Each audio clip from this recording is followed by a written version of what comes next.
Hey guys, my guest tonight, author Ron Felber, is going to tell us about his newest book, The Unwelcomed, The Curious Case of Clara Fowler. We'll be right back.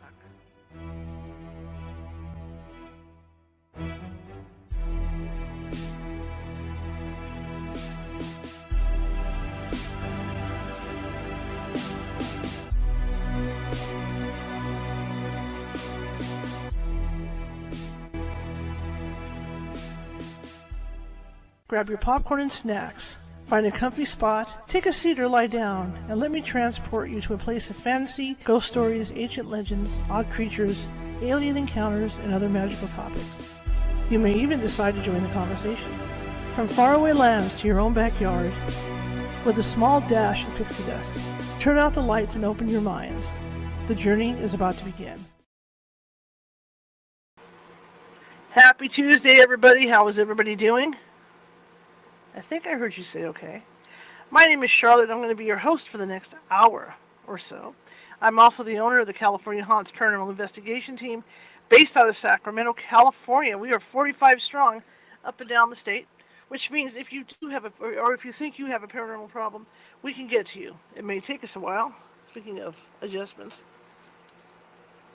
Okay. It may take us a while. Because California is a huge state. You know, a lot of people think of California, what's the first thing you think of? Surfer girls and surfers and all that. It's the Beach Boys. We're thankful for that. And it is. It's a lot like Hawaii. We do have that. But we also have a lot of inland. And it's so huge that we've got deserts. We've got farmland. We've got mountains. So, I mean, we've got everything here. So that's why it would take us a while to get to you. And in that case, when I say a while, I say 1 or 2 days, maybe 3 tops.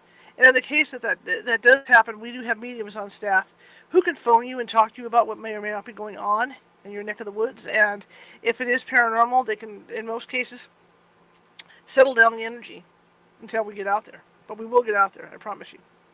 That being said, you can find us all over the internet. Just Google California Haunts Paranormal Investigation Team. And with that being said, for those of you watching from Facebook tonight, and I know there's a lot of you that do, if you like what you see and hear tonight and you haven't done so already, please feel free to hit that follow button. You know, we're always looking for followers, and share. Share the show while it's on to friends, even if it's not on. You're looking at like tomorrow or today, or later tonight. Share it with your friends. You know, that's what the key is with all this internet stuff, is to share. You know, like I say at the end, you know, 5 people, 5 people. That's what we want. You know, we want to get the word out about our little show here, okay? Also, as you watch, please feel free to leave me a thumbs up or a heart or a happy face during the show, and chat amongst yourselves in the chat room. Because what that does is that helps us go up into Facebook's computers, and they take notice, and all of a sudden they've got us on the For You page, which is the page, the stuff that comes up that suggests stuff for you. Like you get halfway down your main Facebook page, and you've got your reels, and then below that are the suggestions of people that, you know, you might want to know, or people that have similar interests as you, right? That's what the For You page is. This is what I was looking for. I forgot it was hanging there. Look at that. Don't ever get old, guys. And it works the same way for pretty much all the social media, okay? Now, if you talk about the YouTube, the California Haunts Radio YouTube has more than 1,000 videos over there. They're all of this show. In fact, we're going to be starting our 5th season in September. Our 5th season on the air. But not our 5th season, because our 5th season in this format on the air. All right? We've been on the air for 14 years prior to that 5th season. Okay, so right now we're looking at 18 years so far. Okay, so yeah, this is going to be our 18th. This is going to be our 19th year that we've been on the air. We started out on Blog Talk Radio and went for years there, and then we switched 4 years ago to this format. Anyway, so I'm excited about that. Okay, really excited. So if you go back on YouTube, you'll see all kinds of videos, not just paranormal things. Because I'm a journalist, photojournalist by trade, so I like to cover things that are non-paranormal as well. So you'll see stuff like that over there. Same thing, you know, if you like what you see, feel free to say something in the chat room. Show me some love, you know, on the video itself, and subscribe if you haven't done so already. Okay, we're also broadcasting tonight on Twitch. Same rules apply. It's usually that for all the social media. Now, if we were on TikTok, in order for you to like my page or like what I was doing, you would have to double tap the screen, because TikTok is a different animal altogether. But we're not on TikTok tonight. Okay, that being said, Welcome, everybody. I'm excited to have you, and I have a quick announcement to make. We will be, I will be creating some T-shirts to help support California Haunts Radio, and they're going to be Halloween themed. So I should have those done pretty much by the end of next week. So I'm looking forward to that, and I'll have links for you guys and everything. Look at this. No more bruise here, right? It's all gone finally. My bump on the head's down to about maybe the size of a marble. So I'm real happy about that. Okay, my guest tonight has been on before. The first time he came on, we talked about the scariest UFO abduction encounter I have ever read in my life, and I have read a lot of them. And that book scared the living hell out of me. And I've talked about it in the past. And it's a very well-known book amongst abductees and people that study that stuff, because the people I've talked to on the air obviously know about it. So it's a very popular book. Well, he wrote another book last year that came out, and he was on the show about a month before this book was released. And you know how that goes. You don't want to give away details because the book hasn't been released yet. So it was fun to talk to him, but we didn't really get to dig deeper into this book, and I'm curious. I can't wait to do that tonight. So we're going to be talking about his book, the Unwelcomed, the curious case of Clara Fowler. And there's some twists and stuff in this book, but it's based on a true demonic case and exorcism. So I can't wait to talk to him. And in fact, when you look at what made me laugh originally with this book, when I first got to read it, because I have read it, I read the manuscript, and he sent me a copy of the cover of the book. What struck me as terrific was how they cleverly were able to make a cover that was similar to the cover of the book for The Exorcist. And I just thought that was so clever, and they were able to do that. That's called not getting sued. It's called doing something so clever like that it's similar but not the same, right? That's called not getting sued. No lawsuits out there. So let me bring him in. Ron's a good friend of ours here at California Haunts Radio, and I hope you enjoy him as much as I do. Here we go. Welcome back. How you doing there, Charlotte? Good to be back. I was all prepared to be scared today. I was all prepared. Well, we'll see. I'll do my best. For the people that don't know who you are, can you talk about yourself a little bit for me? Well, yeah, I am a graduate of Georgetown University. I have a doctorate in arts and letters and history, and from Drew University, and I have an MBA from Loyola University in Chicago. So I've had a lot of education, and I teach these days at Drew University. I teach creative writing and American literature. And I've been writing since the 6th grade. This actually, The Unwelcomed, the Curious Case of Clara Fowler, is my 12th published book. Wow. Prior to this, as you mentioned, the Mojave Incident is probably what I'm best known for. Mm-hmm. Although I did write a book called Il Dottore, the doctor, about a doctor that led a very prominent life in society, high society, but part-time work for the mafia. He's a mafia doctor. So it was Il Dottore, the double life of a mafia doctor. And that became a hit TV show on Fox for a couple of seasons called The Mafia Doctor. So I've been at this a while, but the two books that really stand out, and oddly, despite the time difference in between writing this and writing that, is the Mojave Incident and The Unwelcomed, because there are really a lot of similarities, and I've come to sort of understand that more recently between alien abduction and demonic possession. And if I hold these two manuscripts or books up and I look at the dialogue, which comes from transcripts, hypnotic transcripts from the doctors themselves and their patients, whether it be Clara Fowler or the Hesses, and there are huge similarities that make me feel like there's a very strong connection between alien abduction and demonic possession. Well, I think I kind of talked about that the last time I talked to you. And that, in reading, like you say, reading this book and doing the investigations that I do, the comparisons between what goes on, like when the aliens would return to take them again, or to abduct their kid, in the book, or when they visited, when the aliens came Mm-hmm. back. A lot of that corresponds with what happened, what people claim happened when they see ghosts. Mm-hmm. And Mm-hmm. so I started making a comparison like that. Are we investigating ghosts or is it aliens? And But so I this is the thing. I think that more and more, and I'm thinking about David Grush's testimony mm-hmm, before Congress on UAPs, mm-hmm, and I'm thinking about John Mack's book on alien abductions. mm-hmm, I'm thinking about the obvious things we know about demonic possession. They start now to call them interdimensional entities as mm-hmm, opposed to aliens. And so, really, the shift that I feel that's going on is that maybe these aren't extraterrestrial beings. Maybe these are interdimensional beings. mm-hmm. And when you think of interdimensional beings, aren't ghosts interdimensional Right, beings? right. Aren't isn't interdimensional beings? Aren't demons interdimensional beings? And it makes Mm-hmm, me feel like there's a whole other world, an unseen world that's much mm-hmm, larger and much more important than the one we live in. mm-hmm. And that we occasionally get glimpses of it, or occasionally it pops into our purview, but that this is something that has existed, I mean, since biblical times and probably before that. Mm-hmm. Absolutely, absolutely. Well, what do you think about, and I always think about that with the EVPs that we collect and how they sound. I mean, sometimes they're like right there, where it's like a person standing there, but sometimes they sound like they're underwater.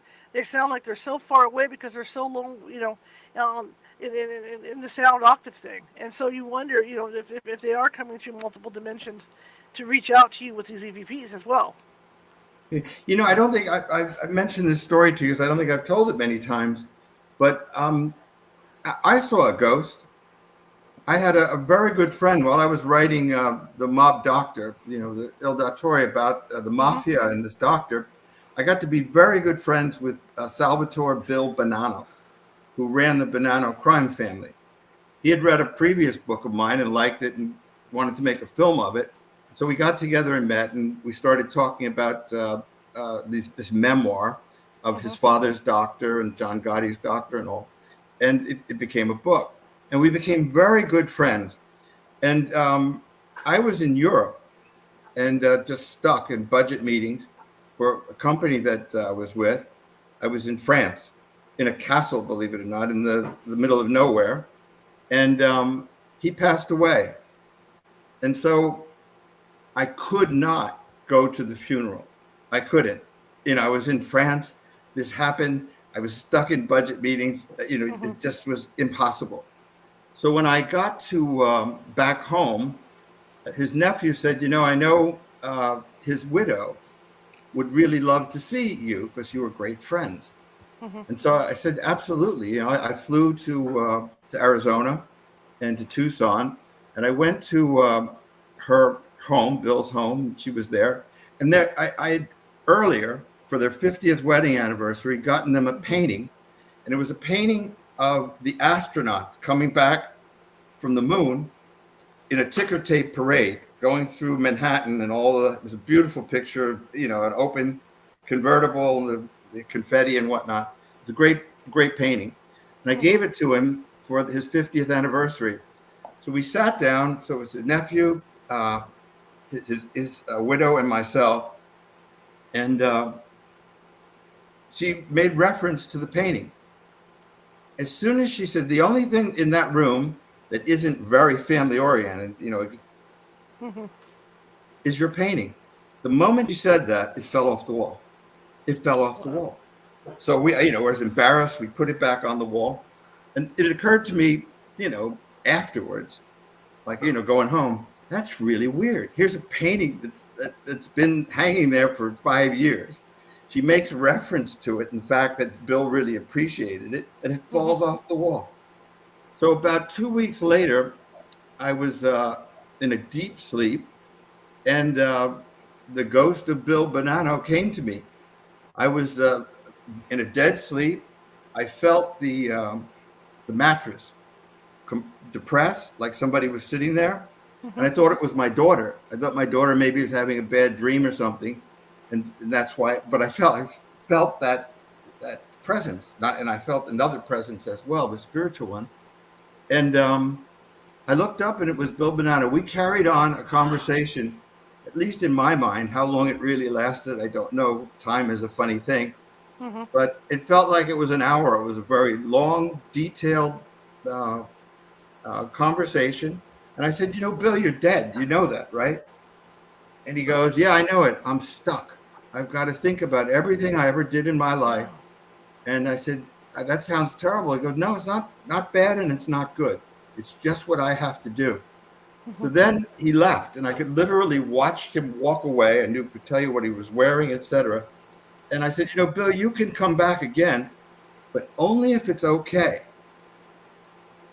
But only if it's okay. Because I realized, my daughter is here, my wife is here. This is a family situation. What am I inviting into my house? Mm-hmm. He turned around and just sort of snickered.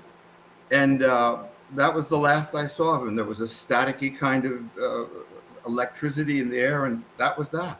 Isn't that crazy? That's crazy. Wow. Uh, That's a great story. but it's a true story. But all of these things seem to connect. Right. All of them. I mean, when you Mm-hmm. hear Grush talk in Congress about this, you hear Mac talk about it. You hear about, actually, Tucker Carlson was on Joe Rogan, had a big, long 3-hour interview, I think. And in it, he talked about exactly that, about he was convinced Mm-hmm. that, that there was a spiritual world that he'd suddenly become aware of in his life. Mm-hmm. And he was convinced that UAPs and aliens really go back thousands and thousands of years, and that they're spiritual beings, maybe angels, maybe devils. Maybe there's this battle going on between good and evil on a spiritual level, Mm-hmm. and that's kind of the way I see it these days. That's a great way to see it.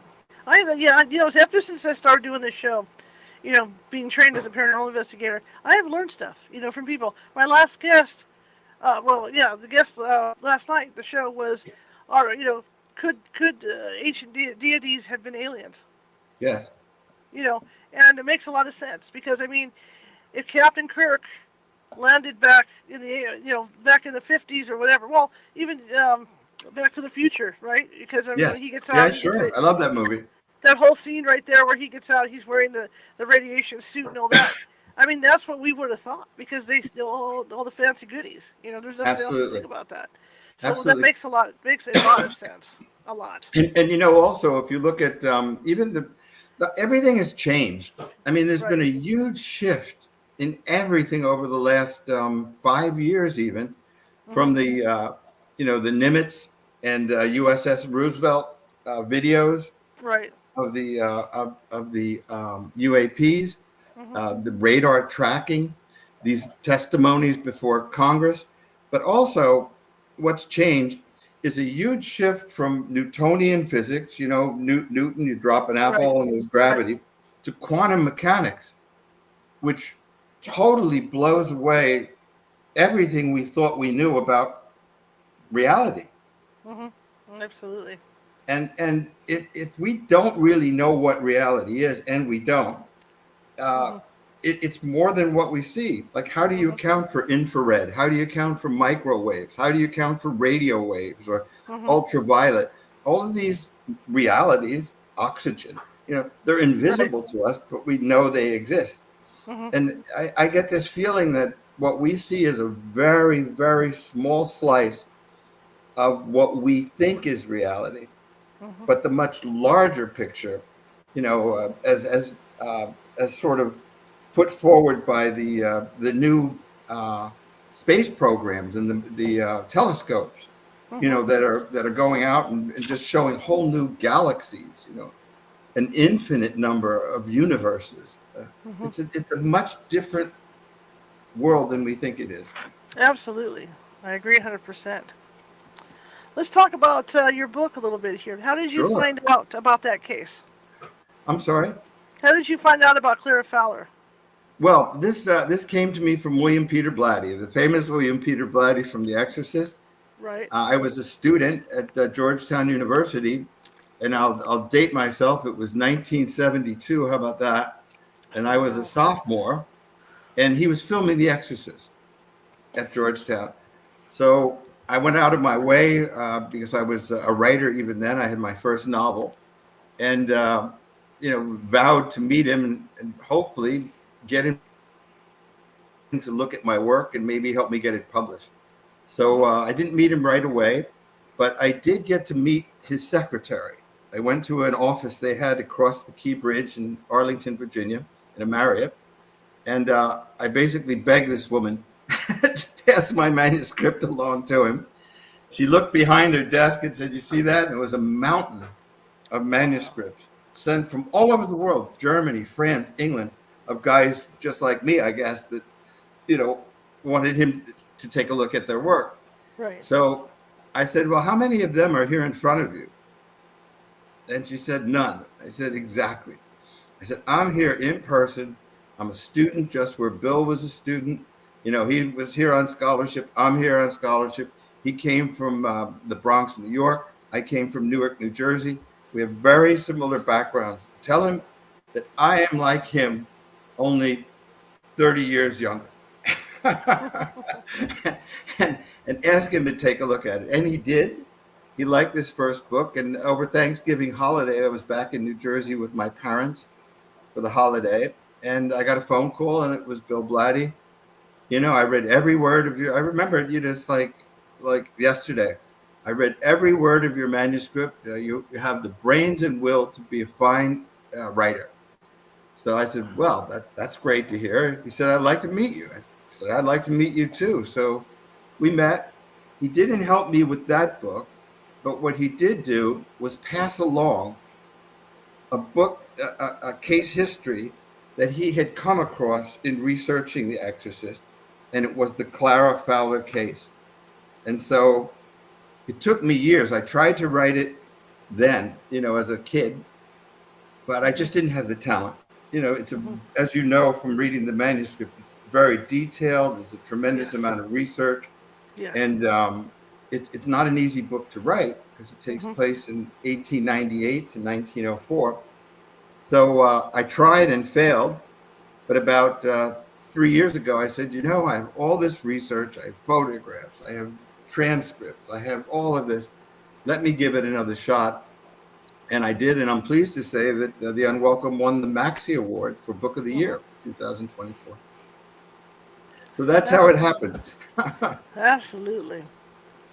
When you talk about this book, and you did add some other stuff into the book, obviously, about the murders and all that good stuff, how are you able to, as a writer, take this information about this demonic, or what appears to be a demonic possession, and then combine it with other stuff? Well, this was a theory that I came up with. I had mentioned to you in one of our previous shows, I was a deputy sheriff transporting federal prisoners. And I met, some really awful people, and I could go into what they did, but you really wouldn't want to hear it. It's just, stomach churning kind of brutality. And it convinced me, these people had no remorse, actually enjoyed killing. Like you might enjoy a candy bar. They enjoy killing, And I said, these aren't people. These are possessed. These people are not human. They've surrendered their humanity and their soul to a force, and they are evil incarnate, walking the earth.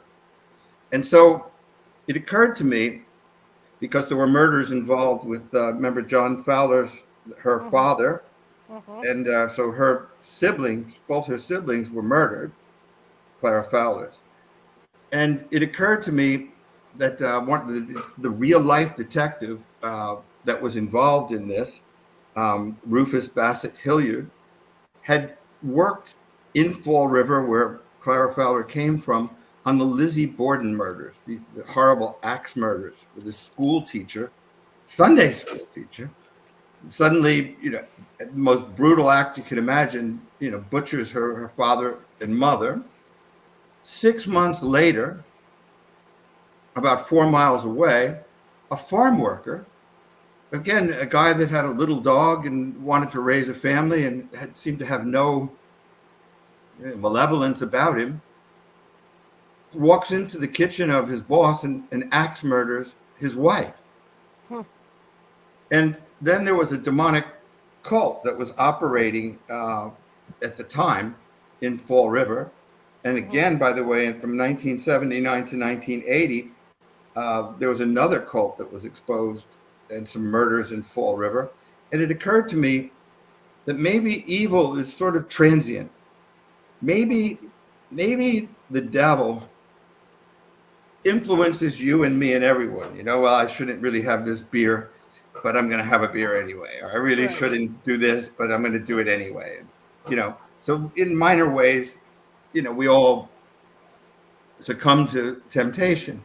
But then there are others, Jack the Ripper, H.H. Holmes, people like that, that literally become evil incarnate.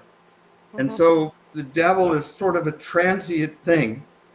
And when it finds particular cases, it not only influences them the way evil might influence you, it possesses them. And so my theory is that a Jack the Ripper, an H.H. Holmes, a John Fowler, whomever, Lizzie Borden, Juan Coriaro, most of these people had no committing these murders. Lizzie Borden sat in a courtroom and, denied ever doing it with just this innocence and sort of shock that she'd even been accused of it. Right. And Juan Coriaro did this brutal murder, then went into town and bought a pair of shoes with no memory of ever having done it. So you wonder somehow, what is evil? Is there a demon? Is there a demon? And I think there is a demon. And I think that we become or can become his instruments as easily as a Mother Teresa or a minister or a priest or just a good person you may know is a force of an angel of hope, let's call it. And this battle goes on. Was there anything, I read the manuscript, but for the people that haven't or haven't read the book yet, was there anything noticeable that led up to Clara having these issues? Yeah. It's funny how this seems to go. In The Exorcist, the movie, and this was based on a couple of other things, a Ouija board was sort of an entrance way into the life of this girl. Right. And in the case of Clara Fowler, much as in the Mojave Incident, there's a demonic presence, but there's also sort of an angelic presence. And so Clara Fowler was a very religious young woman. She was a student at Radcliffe College, which at the time is sort of the Harvard or MIT of women's education at the time. So it's one of the premier schools. She wanted to be a nun. She felt she had a calling and had experienced visitations from Jesus Christ and visitations from the Virgin Mary. And suddenly she starts to have nightmares, horrible nightmares. This is how it sort of edged into her. She loses her appetite. When she looks at her food, she sees maggots in it. So she just can't eat. At night, these dreams are so terrifying that she stays awake. She's afraid to go to sleep. And so as you can imagine, if you're not eating and you're not sleeping, this demonic presence was wearing her down physically. So she came to a doctor named Putnam with symptoms of what they called at the time neurasthenia, and you might call it now nervous exhaustion. And so this was all a kind of standard case, I suppose, until she started talking in his voice, cursing, exhibiting tremendous strength. taunting the doctor with clairvoyant knowledge that she never should have about his life. And so Putnam said, this is beyond my pay grade. I'm a general practitioner. I don't want anything to do with this. And so I have the note that he wrote to Prince. But basically it says, if I didn't know better, and if I wasn't living, a Harvard Medical School professor, et cetera, I would say that this is a case of demonic possession. However, we know that can't be. Well, I'm turning it over to you, Dr. Morton Prince and Dr. William James, both Harvard Medical School graduates and professors, and the inventors of abnormal psychology. First, William James was the first to teach it at Harvard Medical School. And so they studied her, and it just got more and more, let's call it bizarre. I mean, she exhibited, all the classic Catholic, the Catholic Church has a series of hurdles that you have to go through. First of all, you have to eliminate the possibility of a medical condition or a psychiatric condition. So that's a pretty big hurdle. But beyond that, some of the requirements that this person speak in languages that they couldn't possibly know, that they have tremendous strength that they couldn't possibly have, that they exhibit clairvoyance, meaning, I can tell you what you ate for breakfast this morning. I can tell you about some lurid affair you might have had or might have going on. So the other is just unbridled rage at the sight of anything religious, whether it's a crucifix or holy water, a Bible, anything like that. So that's how it sort of progressed. That's how it progressed. Before all this started happening, was she living a normal life? I mean, did this come on suddenly, or? Well, she had a pretty horrendous upbringing. Her father was an alcoholic and a wife beater, and which wasn't so uncommon at the time, because there was a tremendous influx of immigrants at the time who were living sort of below the radar screen, in circumstances that weren't great. And so things like incest and whatnot, I won't say they were prevalent, but they were certainly, characteristic of the times. And so her father was a brute. She left him and ran away from home at the age, I believe, of 14 or 15. She married a guy that was sort of her senior, an older fellow, but who was sort of her savior. He knew what was going on in the household. It took her away from that. And that marriage lasted all of 2 or 3 weeks. And really it was sort of an escape route, I suppose. But then she came back to Boston. She'd grown up in Fall River, Massachusetts, and attended Radcliffe. She was I think she wound up graduating like first in her class. And she was a very bright woman. And then this sort of onslaught of horrible experiences, nightmares, where she would find herself marching in a procession of demons. She would have, she would see demons lined up over her bed at night. It was just horrendous, really a terrifying way to live. She would have letters that were written to her from the demon. She'd wake up and find her money torn up. She'd find her best dress torn to shreds with a note saying, I hope you enjoy this. I hope that this goes on long enough so you put a bullet through your head and I can take your body forever. Just really chilling. And what makes it chilling is, first of all, it's real. But also what makes it chilling is it's so intimate. If you say, there's a war, I don't know, in Iraq or something, obviously this is a terrible thing. But when it's in your house, when it's in you, it's like a parasite that wants to take over your body and is absolutely ruthless. Yeah. It actually would cut her body, lacerate her body, and bathe her in alcohol. Things like that. Ooh, So, I mean, it was gosh. just physical torment, psychological torment, till she was really just on the brink of dying. Wow. So when the psychologists come in, what steps do they take with Well, her? I mean, they start by doing the standard things, treatments of neurasthenia, which would be exercise, hypnotic suggestion, diet, build the body up, Mm-hmm. And so Prince would have a hypnotic session, meaning with suggestions, say something like, you will have a healthy appetite. And she Mm-hmm. would repeat, I will have a healthy appetite. You will sleep soundly at night and wake up refreshed. I will sleep soundly at night and wake up refreshed. All of a sudden, her face would remold. Her eyes would be like feral, prowling the room. And she'd say, she will not sleep well at night.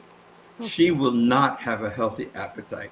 And Prince, of course, these are guys not used to something like this. And it just sends a chill. He goes like, who are you? I'm the devil and I want her dead. Wow. Yeah, powerful stuff. Wow. Chilling, just chilling again because of the Absolutely. intimacy, Absolutely. So at some point, they're going to contact the Catholic Church, correct? Well, actually, Prince realized Mm-hmm. that the Bible was a weapon Okay. because she reacted, reacted in a frenzy, a rage and a frenzy at the sight of anything religious. Mm-hmm. So he performed an exorcism, That's right. and it didn't. It created the effect that one would imagine. Mm-hmm. She was screaming about pain and burning and these kinds of things. But in the end, it wasn't an official exorcism. It was an exorcism they did, and they did that Right. more than once. It was the Mm-hmm. only thing he said that she was terrified of, that the demon was terrified of. And so it was a kind of way to control it, the religious articles, exorcism, etc. But in the end, it wasn't that had the devil leave her. And maybe I won't say exactly what it was, but there's a lot of twists and turns in this particular story. Mm-hmm. But I can tell you, it's authentic and it's complex and it's just really chilling. Absolutely. Now, for them to conduct this exorcism, was he Catholic at all to know about this stuff, or did he consult with people about this, or what? That's really a great question. Where he had the Bible. He formed a little group, like a group of very high level people. William James was probably the greatest mind of maybe that generation. Mm-hmm. William James was a philosopher. He was a medical doctor. He was a psychiatrist. He'd written a tremendous number of books, and so he was part of the team. Prince obviously was part of the team, led the team, but he also invited his protege, George Waterman, who was also a Harvard Medical School graduate, and Richard Hodgson, who was the president of the Society for Psychical Research. And so he was a spiritualist. And he also invited one of the premier mediums at the time, Leonora Piper. And so, as you can imagine, you asked if Prince was Catholic or religious. Mm-hmm. He was a Boston Brahmin, like high society. Mm-hmm. So did he go to church on Sundays? Yes. Was he a great believer in spirits and things like that, and God and angels? And probably not. No. Mm-hmm. He was a cold, hard behavioralist pragmatist. He believed that it was possible for people to be clairvoyant, let's say, but it was a function of the brain that we didn't understand yet. Everything to him boiled down to a physical thing. So if somebody saw Jesus Christ in a visitation, this was a hallucination caused by a lesion in the brain or schizophrenia, but there was a cause that was not a spiritual one. For somebody like Richard Hodgson, it was really quite the reverse. He looked at Prince as really blind and kind of blockheaded for not even considering the possibility of a spirit world, which he very much believed in, because his fiancee died maybe at the age of 20 while they were engaged. And he spent most of his life trying to contact her. And so he believed in mediums, and he was just believed in a spirit world. So there were really one of the fine things about the book, I think, one of the reasons I think it was held in pretty high regard, was this debate that goes on between a hard-nosed behavioralist, a materialist, and a spiritualist, seeing the same evidence and interpreting it in different ways. I just find it fascinating. But I can see that. I can understand that. You know, the power of suggestion does have a lot of power over people. I mean, I've been involved with paranormal cases that are kind of what I call on the fringe. There was one in particular of a woman whose son had passed away, and they had security cameras in their kitchen, and they saw someone go into their kitchen and open up the dishwasher. And she thought it was fantastic because she thought it was her son coming back. You know, that she had seen his ghost. What was the one? The one thought the son was coming back. Like the mother thought the son was coming back because she saw this apparition on video, and it made her very, very happy and calm and serene. Right. And then, even though she had other people living in the house, like the daughter and all this stuff, you know, and that's where the fine line occurs. And I had a discussion with this with one of the what I call the big skeptics in this industry, and he kind of agreed with me on it. And I said, you know, sometimes you just gotta go with it and go with the flow. You know, you know, she thinks that's her son, and it calms her down and keeps her from crying and whatnot. Let it go. Yeah. You know, there's times when you have to do that. But the power of suggestion. Think, Charlotte? What did you think? Pardon? What did you think? I thought it was the daughter. You know, but I mean, if the woman, you know, is that despondent and that's going to make her happy, then whatever works. I agree with you. I think that's correct. I think there's times when you have to do that, and like with this case, and I've heard stories, you know, like this before. You know, like okay, if this thing thinks it's a demon, let's go at it with the Holy Bible and see what happens.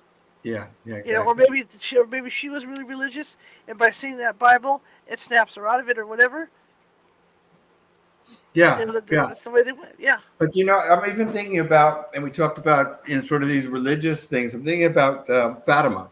I was in Portugal not too long ago, maybe a month and a half ago or so, and of course, in 1917, these three young girls say they had a visitation from the Virgin Mary. Yes. In Fatima, and it created quite an uproar. First, nobody believed them, but you know they were so ardent about it, and so the bishop at the time said, "Well, we need a sign."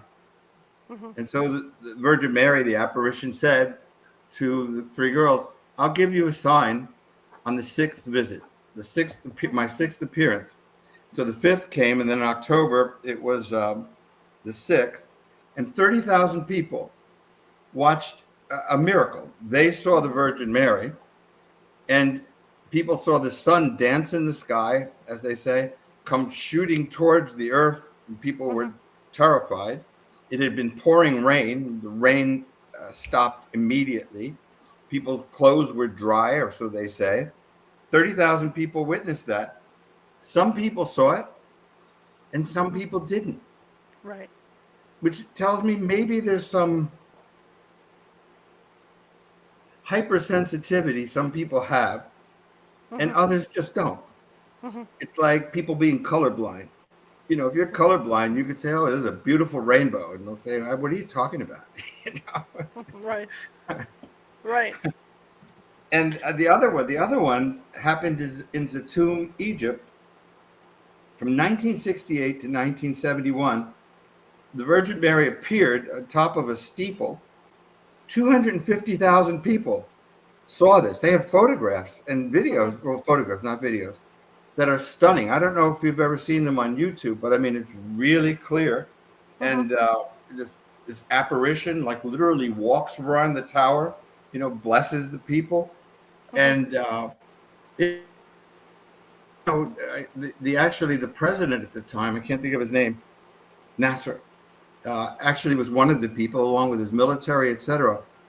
So, there are some pretty strange stories out there, not unlike my Bill Bonanno story. Right. But they don't get the press, obviously, that Fatima would, or this was a Tomb Egypt thing. But I think a lot of people have alien abduction experiences or demonic possession type experiences or angelic presence kind of experience, ghost experience, and they just don't talk about it. And if they do, maybe they'll mention it to their best friend over a drink, but I mean, they're not going to go out and say, I just saw a ghost, I just saw the Virgin Mary and talked to her for 3 hours. That's just not going to happen, And when you talk about, a certain kind of brain thing going on to see this stuff, to accept it, I can agree with that. I know people that are hardcore skeptics. And no matter what happens, if a ghost comes up and slaps them on the face, and they see it, they're going to go, oh, no, it was this. It doesn't matter what happens. That's why, one of the things you have, like with a team like mine, people, you have to go in with an open mind for everything, because absolutely.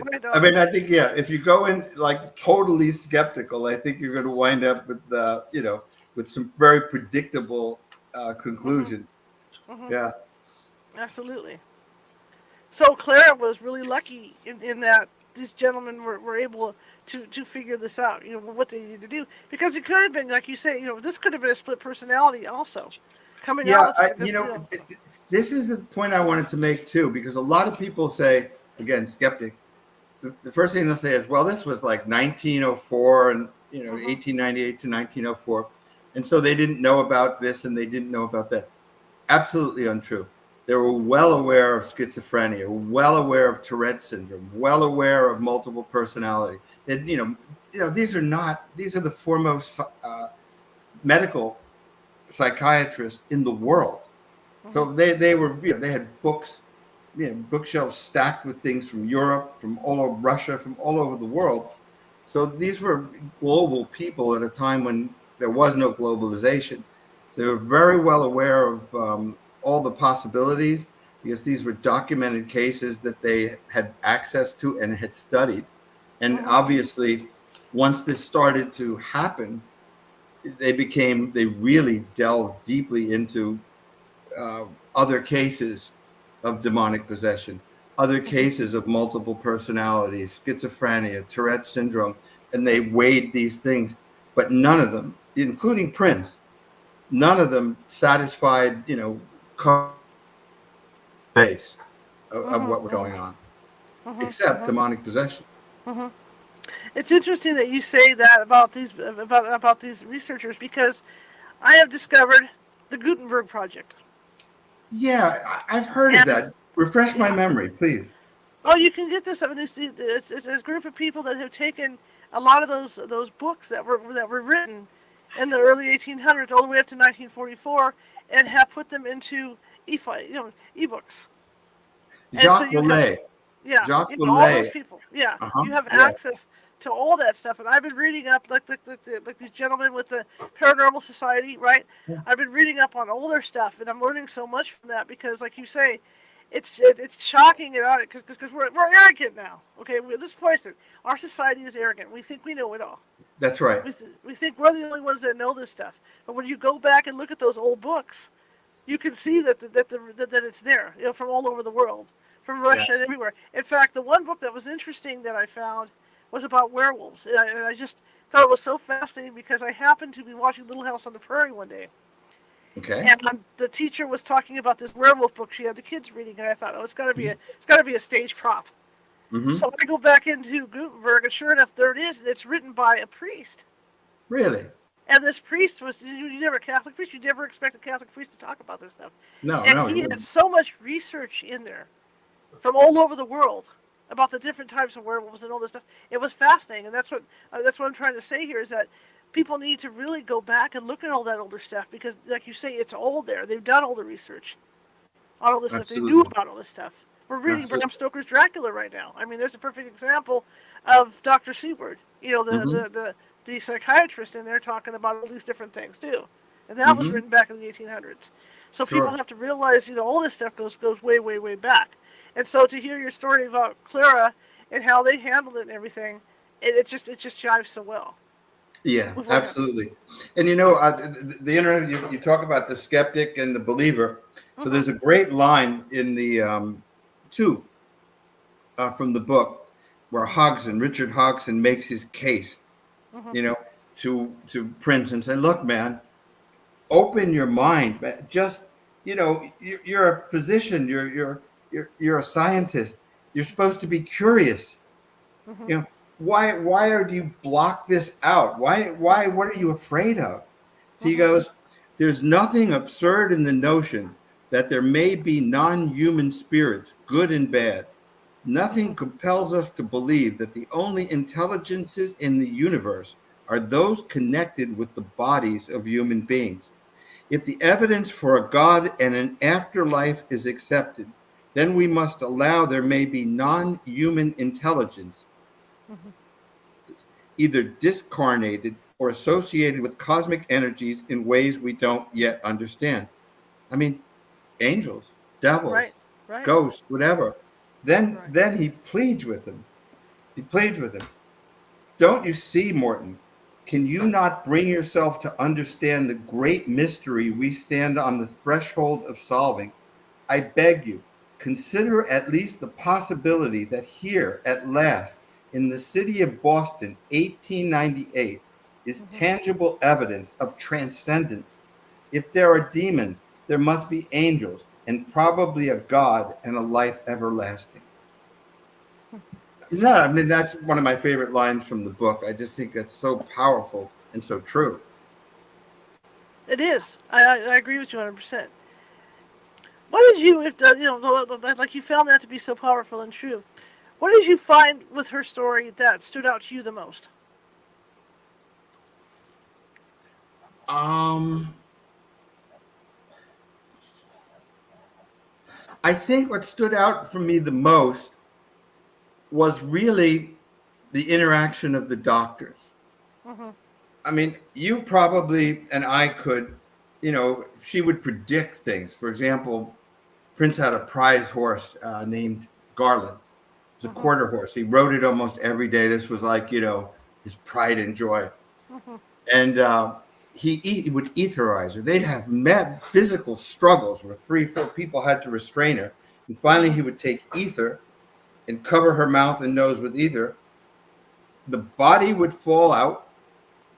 Clara would disappear, but the demon was still conscious, even though the body was protracted. And when that happened, she says to him, you know, I hate you. You'll pay for this. You will lose the thing you love most tomorrow.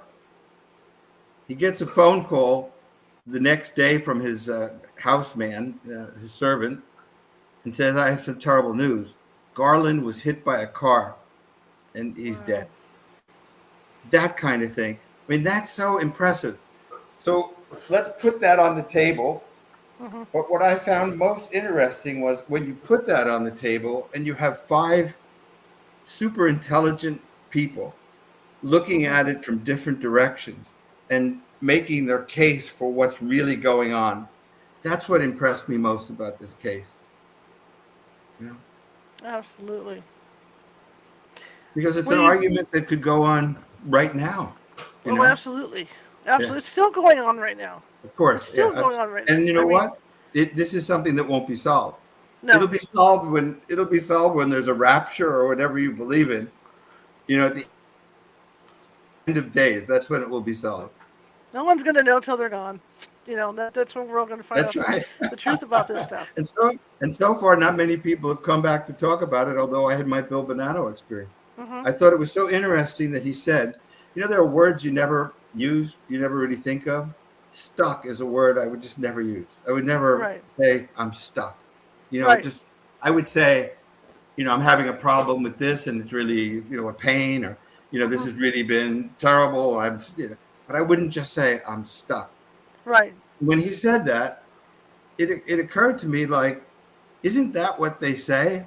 Isn't that like your life runs behind you? And let's say you didn't live a pristine life. You're a Hmm. mafia boss. I mean, this is a fellow who's killed people or ordered people murdered. That's a fact that he wouldn't deny.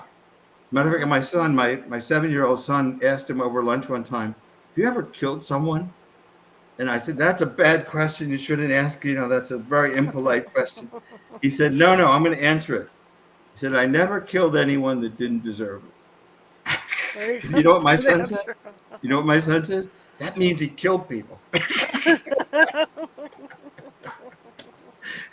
That's funny. anyway, but when he said stuff, I Yeah. mean, that just struck me as such a powerful thought.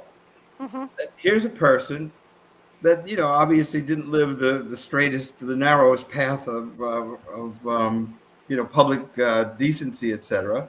Hmm. And he's stuck. He Hmm. has to examine everything he's done moment to moment to moment. And then I don't know. I don't know whether you pass to heaven, hell, purgatory. Maybe you're forgiven. I don't know. But that Hmm. process just seems so real to me. Hmm. Do you agree? Do you know? I mean, I I can agree. I can 100. No, see I that. agree 100%. Absolutely. You And can I've had just feel that. instances like when you talk about him saying stuck, things that stick in your head, and you wonder just how aware just how aware they are of what's going on in this world still. Yes. I had an instant at the Wilden Opera House where we were shooting video because I used to have a TV show, Oh, uh-huh. and I was behind the camera and I saw one of the psychics come downstairs, and as she was coming down the stairs, I pointed the camera at her, and then instead of her voice, it was a deeper voice, and I hear, Yeah. "No photographs, please." Really? And I didn't think about it at first, right? Until Yeah, somebody yeah. else No, came it in and catches you said, by surprise. and somebody else comes inside, came in and said, "That's not her. That's somebody else." Then it hit me, and I thought, yeah, because she would know that I had a video camera. Mm-hmm. Instead, I Isn't heard that no true? photographs. Well, now I'm going to ask you a question, Charlotte. What's the most impressive case you've come across? Oh my God, there's been so many, so many. But the I one that think, sticks in your mind? I think. Wow. Oh, there was one out in Yolo County that was a residential, and this older couple was taking care of their sick son, and they had, I think they had a sick son, and then they had one that was another one that was sick, so they were trying to take care of their, and I'm talking, when I say son, I say in their 30s, kids. But we go out there, and they insisted that it was a demon, Mm-hmm. that they were being harassed by a demon. So I go through the walkthrough after I question, because the father in the family was very, very irate, very angry all the time. Ah, yeah. You couldn't talk to the guy. Mm-hmm. And so I do my walkthrough, and I'm looking at the walls, and I said, "Are these all blessed?" Because they had all these religious icons on the walls. Mm-hmm. And I said, "Are these all blessed?" And she said, "Well, yeah." And I said, "Well, I hate to tell you this isn't a demon. Because if it was a demon, these things wouldn't be on your wall. Mm-hmm. There's no way they're going to be on the wall." So I got to talking to her, because you couldn't talk to him. And she had mentioned that 2 years before, he had had a tumor removed from his brain. Oh, uh-huh. And I thought, gee, that's interesting. Has he had a brain scan, since then? Oh, no, he hasn't. Because he was the one who was primarily seeing things. It wasn't I her. see. It was all him. He was seeing Yes. all kinds of things and hearing voices, and all this was going on. In the meantime, it took me a while. It took me a while to figure this one out. I mean, this Mm-hmm. was the longest one it took. And so, um, it turned out, to make long story short, because I had a lot of people working on it. We did some EVP work. We did some different things. Had a face show up on one of our, on one of our videos, and it Hmm. wasn't the face that he claimed it was, because he thought, like I said, he thought it was a demon. Mm-hmm.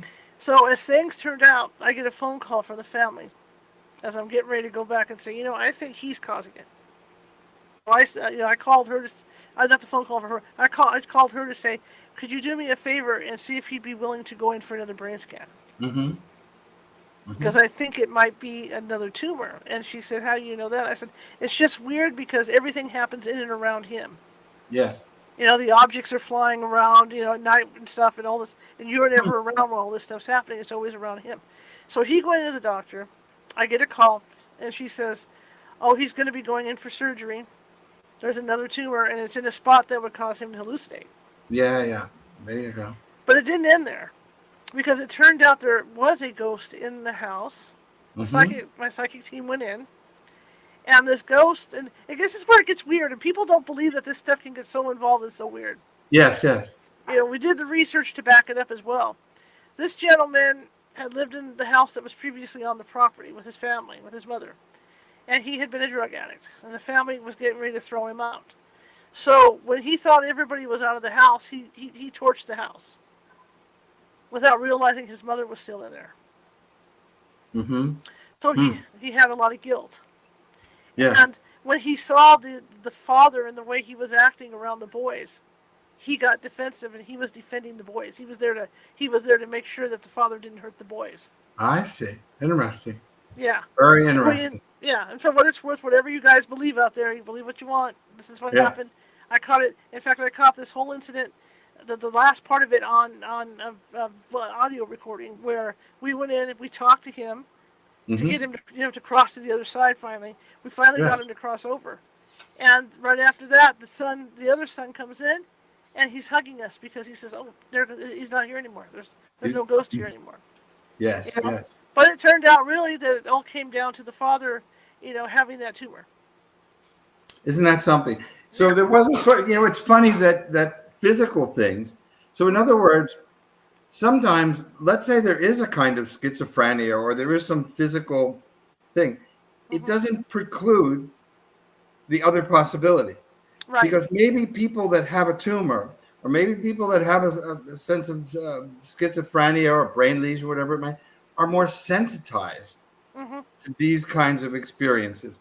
So it's not necessarily that this causes that. It may be that some function in the brain that's supposed to block out this other world we talk about, maybe gets frayed. And there's an insight into another reality, another dimension, interdimensional beings, as we've discussed.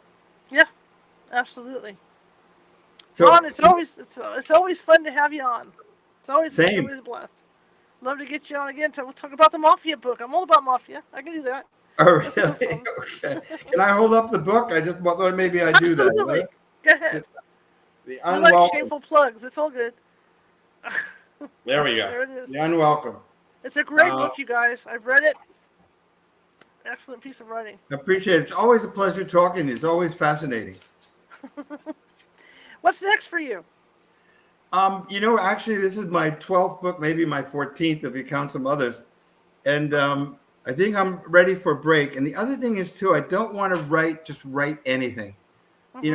I've been very fortunate that really great stories have come my way, and I'm waiting for that to happen again. Right now, I'm sort of going to take it easy for a little while. And as soon as that idea comes, or as soon as that information, that story comes to me, I'll hop on it. But right now, in the absence of that, I think I'll take a little break. There you go. Okay. How can people find you, sir? I have a website. It's just easy. Ron Felber, RONFEL.com. And of course, the book is available on Amazon or any of the. By the way, there's an audio book as well. So. Oh, awesome! Yeah. Thank you so much for coming on. Thank you, Charlotte. It's fun to have you on. Love to get you on again to talk about the Mafia one. Sure. Talk about Bonanno. That would be great. My pleasure. What a great story. What a great story. All right, sir. You have a great rest of your evening. All right. Take care. You too. Bye-bye. You too. Bye-bye. Okay, it is always fun to have him on. I learned so much about, the exorcism. I did, like I said, I read the book, but it was fun to hear it from him. Tomorrow we'll be back here at 6:30 p.m. Pacific Live. Tomorrow we're going to be talking with author Daryl F. Mallet, and we're going to be talking about haunted Tucson. And he's got some interesting stories about the city of Tucson and the older buildings there. You know, it's an old place. Nancy Matz used to live down in that area, and she met us one time. Autumn and I were down there, and she met us at I think we met in Tucson actually, and then we drove over to the OK Corral and all that, and it was fun going through all that. Tombstone. Yeah, it was fun going through all that with Nancy Matz and seeing what there was to see. So I'm looking forward to having this gentleman on because he gives a really rollicking tour of the ghosts and stuff of Tucson. All right, so that'll be happening tomorrow. If you like the show, share it with 5 people. If you hated the show, share it with 5 of your enemies. We are equal opportunity here at California Haunts Radio. Always just trying to get the word out about our little old show. And again, to make that announcement again that I made earlier, I'm going to have T-shirts for sale. We're going to have Halloween-themed T-shirts for California Haunts, and I think you guys are going to like them. And we'll start the design on some of those probably tomorrow, and so we'll have those out way before Halloween to give you guys enough time to get them because it's going to be kind of cool and it'll help support what we're doing here. So be on the lookout for that. And there's a lot coming down the line, as they say. We're going to be going out and I think we're going to do at least one ghost tour before the holiday hits, and so be looking out for that stuff. We're going to get real busy here, and we're just here to entertain you guys, right? That's what we do. We're here to entertain, and and maybe take you on a few of our virtual. You guys can go virtually on Ghost Hunt with us and do some other stuff. So we're working on some things, and we're getting everything in motion, and away we go. And oh yes, in the newsletter, and I had designed a newsletter a few years ago.